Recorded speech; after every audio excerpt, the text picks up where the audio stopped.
പ്രകൃതിയുടെ ക്രൂരമായ വിനോദം. കർണാടകയിലെ ഷിരൂരിൽ അതിഭീകരമായ മണ്ണിടിച്ചിലിൽ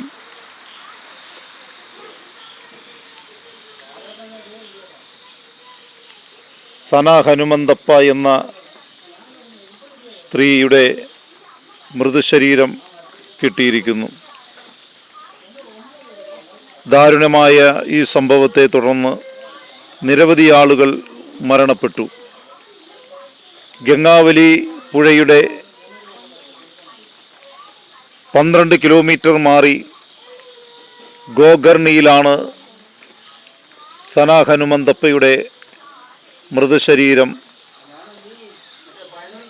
കർമ്മസേനയ്ക്ക് കിട്ടിയത്. ഈ മഹാദുരന്തത്തിൽ നിരവധി ജീവനുകളാണ് നഷ്ടപ്പെട്ടിട്ടുള്ളത്. കർമ്മസേന